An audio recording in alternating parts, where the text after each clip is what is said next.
ഇടനാഴികളിൽ മരുന്നിന്റെ രൂക്ഷഗന്ധം പടർന്നു നിന്നിരുന്നു. പുലർച്ചെ മുതൽ തുടങ്ങിയ തിരക്കൊഴിഞ്ഞിട്ടില്ല. സിറ്റി ഹോസ്പിറ്റലിലെ കാർഡിയോളജി വിഭാഗത്തിന് മുന്നിൽ ആളുകൾ തിങ്ങി നിറഞ്ഞിരിക്കുന്നു. അവിടെയുള്ള ഒരു സ്റ്റീൽ ബെഞ്ചിന്റെ അറ്റത്ത് വിളറിയ മുഖത്തോടെ മീര ഇരിക്കുകയായിരുന്നു. അവളുടെ കണ്ണുകൾ ഇടയ്ക്കിടെ ഐസിയുവിന്റെ വാതിലിലേക്ക് നീളും. അകത്ത് അവളുടെ അമ്മയാണ്, തൻ്റെ ലോകമായ അമ്മ. തുന്നൽ ജോലി ചെയ്ത് തന്നെ വളർത്തിയ അമ്മയുടെ ഹൃദയം പെട്ടെന്ന് പണിമുടക്കുമെന്ന് മീര സ്വപ്നത്തിൽ പോലും കരുതിയിരുന്നില്ല. കയ്യിലുണ്ടായിരുന്ന ചെറിയ സമ്പാദ്യമെല്ലാം അഡ്മിഷൻ സമയത്ത് തന്നെ തീർന്നു. ഇനി മരുന്നിനും ടെസ്റ്റുകൾക്കും എന്തു ചെയ്യും എന്നറിയാതെ അവൾ തകർന്നു പോയിരുന്നു. മീര, പേഷ്യൻ്റ് ജാനകിയുടെ മകൾ മീര ആരാണ്? ഒരു നേഴ്സിൻ്റെ വിളി കേട്ട് അവൾ വേഗം എഴുന്നേറ്റു. ഞാനാണ് സിസ്റ്റർ, ഡോക്ടർ അദ്വൈത് വിളിക്കുന്നു. Room number 204 ചെല്ലൂ. മീര വിറയ്ക്കുന്ന കൈകളോടെ ഡോക്ടറുടെ ക്യാബിന് മുന്നിലെത്തി. വാതിലിൽ പതുക്കെ തട്ടി അനുവാദം ചോദിച്ച് അകത്തേക്ക് കയറി. അവിടെ സ്റ്റെതസ്കോപ്പ് കഴുത്തിലിട്ട് ഫയലുകൾ പരിശോധിച്ചു കൊണ്ടിരുന്ന ആ യുവാവിനെ അവൾ നോക്കി. ഡോക്ടർ അദ്വൈത്, ഈ ആശുപത്രിയിലെ ഏറ്റവും മികച്ച കാർഡിയോളജിസ്റ്റ്. അദ്വൈത് തലയുയർത്തി നോക്കി. കണ്ണീർ ഉണങ്ങിയ വിളറിയെങ്കിലും വല്ലാത്തൊരു നിഷ്കളങ്കതയുള്ള ആ മുഖം അവനിൽ ഒരു നിമിഷം ചലനമുണ്ടാക്കി. സാധാരണ രോഗികളുടെ ബന്ധുക്കളോട് സംസാരിക്കുന്ന ആ ഗൗരവം അവൻ അറിയാതെ എവിടെയോ മറഞ്ഞുപോയി. ഇരിക്കൂ മീര, അദ്വൈത് ശാന്തമായി പറഞ്ഞു. ഡോക്ടർ അമ്മയ്ക്ക് മീരയുടെ വാക്കുകൾ ഇടറി. പേടിക്കേണ്ട മീര, സർജറി വേണം. അത് അല്പം റിസ്ക് ഉള്ളതാണെങ്കിലും നമ്മൾ പരമാവധി ശ്രമിക്കും. പക്ഷേ അതിനേക്കാൾ മീര ഇപ്പോൾ തളരരുത്. അമ്മയ്ക്ക് മീരയുടെ ധൈര്യമാണ് ഇപ്പോൾ ആവശ്യം. അദ്വൈതിൻ്റെ ആ വാക്കുകൾ അവൾക്ക് നൽകിയ ആശ്വാസം ചെറുതല്ലായിരുന്നു. എന്നാൽ സാമ്പത്തികമായി അവസ്ഥയോർത്തപ്പോൾ അവൾ വീണ്ടും തല താഴ്ത്തി. അത് മനസ്സിലാക്കിയെന്നോണം അദ്വൈത് തുടർന്നു. പണത്തിൻ്റെ കാര്യം ആലോചിച്ച് വിഷമിക്കേണ്ട. ഹോസ്പിറ്റൽ ചാരിറ്റി ട്രസ്റ്റ് വഴി നമുക്ക് മാക്സിമം കുറയ്ക്കാം. ബാക്കി ഞാൻ നോക്കിക്കോളാം. അത് കേട്ട് അവിശ്വസനീയതയോടെ അവൾ നോക്കി. ഒരു ഡോക്ടർക്ക് എങ്ങനെ ഇത്രയും കരുണയുണ്ടാകും? ആ നോട്ടത്തിൽ അദ്വൈത് ആദ്യമായി പ്രണയം അനുഭവിച്ചു. 1000 വാക്കുകൾക്ക് പറയാൻ കഴിയാത്ത നന്ദിയും സ്നേഹവും ആ കണ്ണുകളിൽ ഉണ്ടായിരുന്നു. പിന്നീടുള്ള ദിവസങ്ങൾ മീരയ്ക്ക് അദ്വൈത് ഒരു താങ്ങായിരുന്നു. തിരക്കുകൾക്കിടയിലും അവൻ മീരയെ കാണാൻ സമയം കണ്ടെത്തി. ഐസിയുവിന് പുറത്ത് തളർന്നിരിക്കുന്ന അവൾക്ക് ചായ വാങ്ങി നൽകാനും ആരും കാണാതെ അവളുടെ കയ്യിൽ പണം ഏൽപ്പിക്കാനും അദ്വൈത് ശ്രമിച്ചു. ഒരു വൈകുന്നേരം മഴ പെയ്യുന്ന സമയത്ത് ആശുപത്രിയുടെ ബാൽക്കണിയിൽ നിൽക്കുമ്പോൾ അദ്വൈത് മീരയോട് ചോദിച്ചു, മീര, അമ്മയുടെ സർജറി കഴിഞ്ഞ് വീട്ടിൽ പോയാൽ എന്നെ മറക്കുമോ? മീര ഞെട്ടിപ്പോയി. അതെന്താ ഡോക്ടർ അങ്ങനെ ചോദിച്ചത്? ഈ ജീവൻ തന്നത് ഡോക്ടറല്ലേ? ജീവൻ തന്നത് ദൈവമാണ് മീര. പക്ഷേ എൻ്റെ ജീവനായി നിന്നെ ഞാൻ കണ്ടു തുടങ്ങിയാലോ? അദ്വൈതിൻ്റെ ചോദ്യം കേട്ട് മീര സ്തംഭിച്ചു നിന്നു. ഒരു ഡോക്ടറും വെറുമൊരു തുന്നൽക്കാരൻ്റെ മകളും തമ്മിൽ എന്ത് ബന്ധം ഡോക്ടർ? നമ്മൾ തമ്മിൽ ഒരുപാട് വ്യത്യാസമുണ്ട്. എനിക്കൊന്നുമില്ല. ഡോക്ടറുടെ കുടുംബം ഇതറിഞ്ഞാൽ എൻ്റെ കുടുംബം എൻ്റെ തീരുമാനത്തെ മാനിക്കുമെന്നാണ് ഞാൻ കരുതുന്നത്. എനിക്ക് നിന്നെ ഇഷ്ടമാണ് മീര. വെറുമൊരു സഹതാപമല്ലിത്. നിന്റെ കരുത്തും അമ്മയോടുള്ള നിന്റെ സ്നേഹവുമാണ് എന്നെ ആകർഷിച്ചത്. മഴയുടെ തണുപ്പിലും മീരയുടെ മനസ്സിൽ പ്രണയത്തിൻ്റെ കനലെരിഞ്ഞു. അവൾ ഒന്നും പറഞ്ഞില്ലെങ്കിലും അവളുടെ കണ്ണുകൾ അദ്വൈതിനോട് അതെ എന്ന് മന്ത്രിച്ചു. എന്നാൽ ആ സന്തോഷത്തിന് അധികം ആയുസ്സുണ്ടായിരുന്നില്ല. അദ്വൈതിൻ്റെ പ്രണയവാർത്ത അവൻ്റെ വീട്ടിലറിഞ്ഞു. പ്രമുഖ ബിസിനസ്സുകാരനായ അദ്വൈതിൻ്റെ അച്ഛൻ രാഘവൻ മേനോൻ ഈ ബന്ധത്തെ നഖശിഖാന്തം എതിർത്തു. എൻ്റെ മകൻ വിവാഹം കഴിക്കുന്നത് ഒരു വലിയ കുടുംബത്തിലെ പെൺകുട്ടിയായിരിക്കണം, അല്ലാതെ ആശുപത്രിയിൽ ചികിത്സയ്ക്ക് വന്ന ഈ പിച്ചക്കാരിയല്ല, രാഘവൻ മേനോൻ ഗർജിച്ചു. അദ്വൈതിന് തൻ്റെ വീട്ടുകാരുടെ ഭാഗത്തു നിന്നും വലിയ സമ്മർദ്ദങ്ങൾ നേരിടേണ്ടി വന്നു. ഒന്നെങ്കിൽ വീട്, അല്ലെങ്കിൽ മീര. അവന് തിരഞ്ഞെടുക്കേണ്ടി വന്നു മീര. ഇതറിഞ്ഞപ്പോൾ താൻ കാരണം അദ്വൈതിൻ്റെ ജീവിതം തകരരുതെന്ന് കരുതി അവൾ ഒഴിഞ്ഞു മാറാൻ ശ്രമിച്ചു. പക്ഷേ അദ്വൈത് ഉറച്ചു നിന്നു. എൻ്റെ ജീവിതം എൻ്റേതാണ്. മീരയെപ്പോലെ ഒരാളെ എനിക്കിനി കണ്ടെത്താൻ കഴിയില്ല. തൻ്റെ സമ്പത്തും ആഡംബരങ്ങളും ഉപേക്ഷിക്കാൻ അവൻ തയ്യാറായി. ഒരു രാത്രിയിൽ തൻ്റെ ബാഗും തൂക്കി അദ്വൈത് ആ വലിയ ബംഗ്ലാവിൽ നിന്ന് ഇറങ്ങി നടന്നു. നേരെ പോയത് മീരയുടെ വാടക വീട്ടിലേക്കായിരുന്നു. അവിടെ രോഗശയ്യയിൽ നിന്ന് എഴുന്നേറ്റ അമ്മയുടെ മുന്നിൽ വെച്ച് അവൻ മീരയുടെ കൈ പിടിച്ചു. എനിക്ക് നിന്റെ കൂടെ ജീവിച്ചാൽ മതി മീര. നമുക്കൊരുമിച്ച് പുതിയൊരു ലോകം പണിയാം.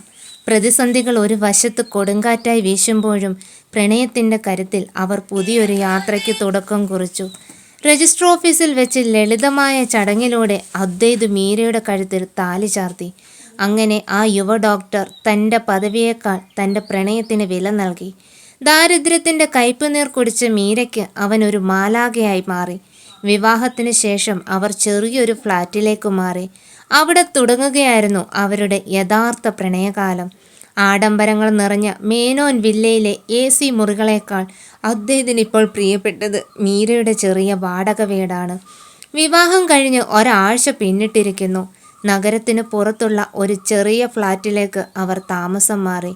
അദ്വൈത് തൻ്റെ ഹോസ്പിറ്റൽ ജോലി തുടരുന്നുണ്ടെങ്കിലും വീട്ടുകാരുടെ സഹായമില്ലാതെ സ്വന്തം കാലിൽ നിൽക്കാൻ അവൻ തീരുമാനിച്ചു.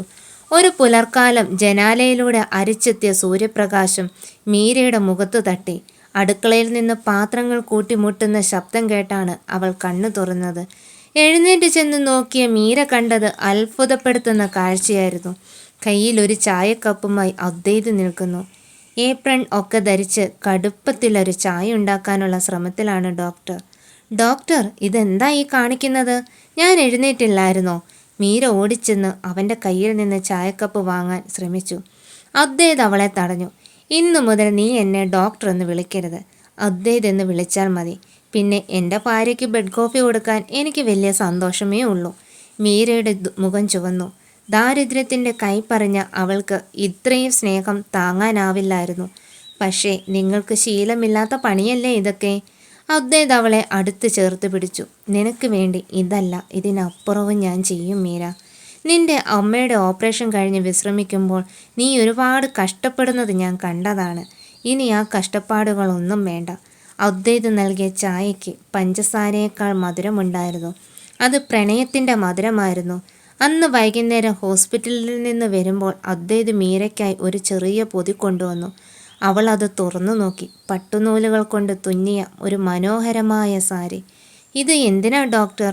അല്ല അദ്വൈതേട്ടാ, ഇപ്പോൾ ഇതിൻ്റെ ആവശ്യമില്ലല്ലോ. ആവശ്യമുണ്ട്. ഇന്ന് നമ്മൾ പുറത്തു പോവുകയാണ്, ഒരു ചെറിയ ഡിന്നർ. നമ്മുടെ വിവാഹത്തിന് ശേഷം നമ്മൾ എങ്ങും പോയിട്ടില്ലല്ലോ. മീര ആ സാരി എടുത്ത് ഒരുങ്ങി വന്നപ്പോൾ അദ്വൈത് ഒരു നിമിഷം നോക്കി നിന്നുപോയി. ഐശ്വര്യമുള്ള ആ മുഖത്തിപ്പോൾ പേടിയല്ല, മറിച്ച് പ്രണയത്തിൻ്റെ തിളക്കമായിരുന്നു. അവർ നഗരത്തിലെ ഒരു ചെറിയ റെസ്റ്റോറൻറ്റിൽ പോയി. വലിയ ഹോട്ടലുകളിൽ പോകാമായിരുന്നു എങ്കിലും മീരയ്ക്ക് കംഫർട്ടബിളായ ഒരു സ്ഥലം അദ്വൈത് തിരഞ്ഞെടുത്തു. ഭക്ഷണത്തിനിടയിൽ അദ്വൈത് അവളുടെ കൈ പിടിച്ചു. മീര, അച്ഛൻ ഇപ്പോഴും ദേഷ്യത്തിലാണ്. വീട്ടിൽ നിന്നും ഫോൺ വരുന്നുണ്ട്. പക്ഷേ അവർക്ക് നിന്നെ അംഗീകരിക്കാൻ കഴിയില്ല. നിനക്ക് സങ്കടമുണ്ടോ? മീര പെതുക്കെ തലയാട്ടി. എനിക്ക് സങ്കടമില്ല ഏട്ടാ. എനിക്ക് നിങ്ങൾ കൂടെയുള്ളതാണ് ഏറ്റവും വലിയ സമ്പാദ്യം. പക്ഷെ നിങ്ങളുടെ കുടുംബം നിങ്ങൾക്ക് നഷ്ടമായല്ലോ എന്നോർക്കുമ്പോൾ നഷ്ടമായിട്ടില്ല. ഒരിക്കൽ അവർ നിന്നെ മനസ്സിലാക്കും. നിന്റെ സ്നേഹം അവരെ മാറ്റും. രാത്രിയിൽ തിരികെ വരുമ്പോൾ മഴ പെയ്യാൻ തുടങ്ങിയിരുന്നു. ഓട്ടോറിക്ഷയിലിരിക്കുമ്പോൾ കാറ്റിൽ മീരയുടെ മുടി അദ്വൈതിൻ്റെ മുഖത്ത് തഴുകി. അവൻ അവളെ തന്നിലേക്ക് ചേർത്തിരുത്തി. ആ തണുപ്പിലും അവരുടെ ഉള്ളിൽ പ്രണയത്തിൻ്റെ ചൂട് പടർന്നു. എന്നാൽ അടുത്ത ദിവസം അദ്വൈതിനെ തേടി ഒരു വാർത്തയെത്തി.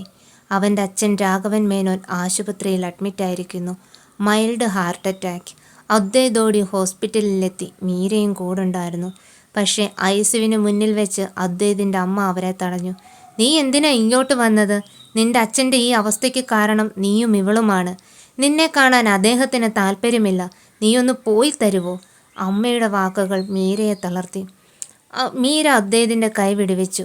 ഏട്ടാ, നിങ്ങൾ അകത്തേക്ക് ചെല്ലൂ, ഞാൻ പുറത്ത് നിൽക്കാം. അവർക്ക് എന്നെ കാണുന്നത് ഇഷ്ടമല്ലല്ലോ. അച്ഛൻ്റെ കാര്യം നോക്കൂ. അദ്വൈത് വിഷമത്തോടെ അകത്തേക്ക് പോയി. മീര ആശുപത്രിയുടെ ഇടനാഴിയെ തനിച്ചിരുന്നു. ഒരിക്കൽ അവൾ തൻ്റെ അമ്മയ്ക്ക് വേണ്ടിയിരുന്ന അതേ ഇടനാഴി. പക്ഷേ ഇന്നവൾ ഒരു ഡോക്ടറുടെ ഭാര്യയാണ്. എങ്കിലും ആ കുടുംബത്തിന് അവൾ ഇപ്പോഴും പുറത്തുള്ളവൾ മാത്രം. മണിക്കൂറുകൾക്ക് ശേഷം അദ്വൈത് പുറത്തിറങ്ങി. അച്ഛൻ്റെ നില മെച്ചപ്പെട്ടിട്ടുണ്ട്. അവൻ മീരയുടെ അടുത്ത് വന്നു. അവൾ കരയുകയായിരുന്നു. കരയല്ലേ മീര, എല്ലാം ശരിയാകും. ഏട്ടാ, നമ്മൾ കാരണം അച്ഛൻ എന്തെങ്കിലും പറ്റിയാൽ എനിക്ക് സഹിക്കില്ല. നമുക്ക് അദ്വൈത് അവളുടെ ചൂണ്ടുവിരൽ അമർത്തി. നമുക്കൊന്നിച്ചു മുന്നോട്ട് പോകാം. നീ കൂടെയുണ്ടെങ്കിൽ എനിക്ക് ഏത് പ്രതിസന്ധിയും നേരിടാം. ആശുപത്രിയിലെ ആ തിരക്കിനിടയിലും ലോകം മുഴുവൻ തങ്ങൾക്കെതിരാണെന്ന് തോന്നുമ്പോഴും അവർക്കിടയിലുള്ള പ്രണയം കൂടുതൽ കരുത്താർജിച്ചതായിരുന്നു. ദാരിദ്ര്യത്തിൽ നിന്ന് വന്ന ആ പെൺകുട്ടി തൻ്റെ സ്നേഹം കൊണ്ട് ഒരു വലിയ സാമ്രാജ്യം കീഴടക്കാൻ പോവുകയാണെന്ന് അന്ന് ആരും അറിഞ്ഞില്ല. രാഘവൻ മേനോൻ്റെ അസുഖം അദ്വൈതിനെയും മീരയെയും വല്ലാതെ തളർത്തിയിരുന്നു. അദ്വൈത് ആശുപത്രിയിൽ അച്ഛൻ്റെ കാര്യങ്ങൾ നോക്കുമ്പോൾ മീര വീട്ടിൽ തനിച്ചായി. പക്ഷേ അവൾ വെറുതെ ഇരുന്നില്ല.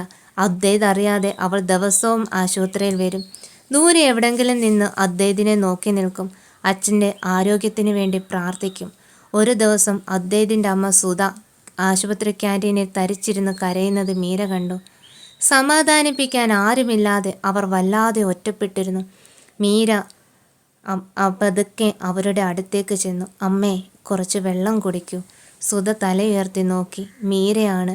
ആദ്യമൊന്ന് ദേഷ്യപ്പെടാൻ തോന്നിയെങ്കിലും മീരയുടെ ആ കണ്ണുകളിലെ ആത്മാർത്ഥത അവരെ തടഞ്ഞു. നീ എന്തിനാ ഇവിടെ വന്നത്? നിന്നെ കണ്ടാൽ രാഘവേട്ടന് ദേഷ്യം വരും.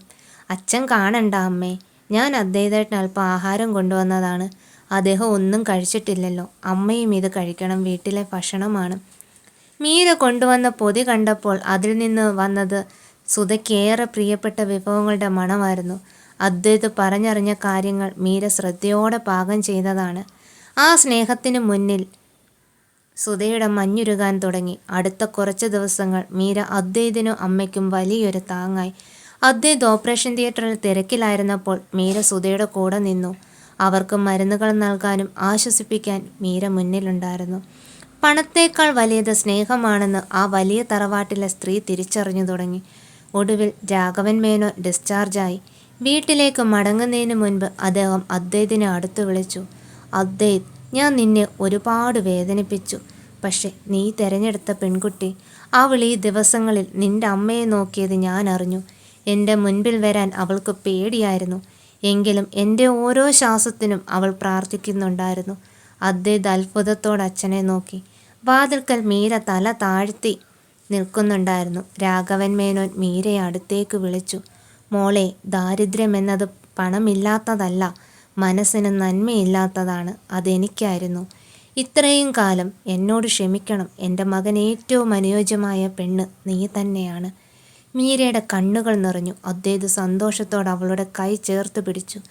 അന്നവർ സ്വന്തം വീട്ടിലേക്ക്, മേനോൻ വില്ലയിലേക്ക് ഒരുമിച്ച് മടങ്ങി. ഒരു വർഷത്തിനു ശേഷം മഴ പെയ്യുന്നൊരു വൈകുന്നേരം അദ്വൈതും മീരയും അവരുടെ മുറിയുടെ ബാൽക്കണിയിൽ ഇരിക്കുകയായിരുന്നു. മീരയുടെ കയ്യിൽ ഒരു ചെറിയ കുഞ്ഞുടുപ്പുണ്ട്. അവൾ അത് തുന്നിക്കൊണ്ടിരിക്കുകയാണ്. അദ്വൈത് പിന്നിലൂടെ വന്ന് അവളെ കെട്ടിപ്പിടിച്ചു. ഇപ്പോഴും ഈ തുന്നൽ ജോലി നിർത്തിയില്ലേ മീര? ഇപ്പോൾ നമുക്കിതിൻ്റെ ആവശ്യമില്ലല്ലോ. മീര ചിരിച്ചു. ഇത് എൻ്റെ അടയാളമാണ് ഏട്ടാ. പിന്നെ നമ്മുടെ ജീവിതത്തിലേക്ക് വരാൻ പോകുന്ന ആ പുതിയ അതിഥിക്ക് അമ്മയുടെ കൈപുണ്യമുള്ള ഒരു ഉടുപ്പ് വേണ്ടേ? അദ്വൈത് വിശ്വസിക്കാനാവാതെ അവളെ നോക്കി. മീരയുടെ കണ്ണുകളിലെ നാണം ആ സന്തോഷ വാർത്ത അവനോട് പറഞ്ഞു. അവൻ അവളെ വരിഞ്ഞു മുറുക്കി. മീര, നന്ദി. എൻ്റെ ജീവിതത്തിലേക്ക് വന്നതിന്. ആ ആശുപത്രിയിലെ ഇടനാഴിയിൽ വെച്ച് അന്ന് നിന്നെ കണ്ടില്ലായിരുന്നെങ്കിൽ ഞാൻ വെറും ഒരു യന്ത്രമായി മാറിയേനെ. നീയാണ് എന്നെ സ്നേഹിക്കാൻ പഠിപ്പിച്ചത്. അവർ മഴയിലേക്ക് നോക്കി നിന്നു. താഴെ പൂന്തോട്ടത്തിൽ മുല്ലപ്പൂക്കൾ വിരിഞ്ഞു നിൽക്കുന്നു. ആ പൂക്കളുടെ സുഗന്ധത്തേക്കാൾ മനോഹരമായിരുന്നു അവരുടെ പ്രണയം. എല്ലാ പ്രതിസന്ധികളെയും അതിജീവിച്ച് പണത്തിൻ്റെ വേലിക്കെട്ടുകൾ തകർത്ത് ഒരു ഡോക്ടറും ഒരു പാവപ്പെട്ട പെൺകുട്ടിയും ഒന്നായ കഥ ആ നാട് മുഴുവൻ പാടി നടന്നു. പ്രണയം എന്നും ജയിക്കും, ഹൃദയങ്ങൾ തമ്മിൽ ചേരുമ്പോൾ.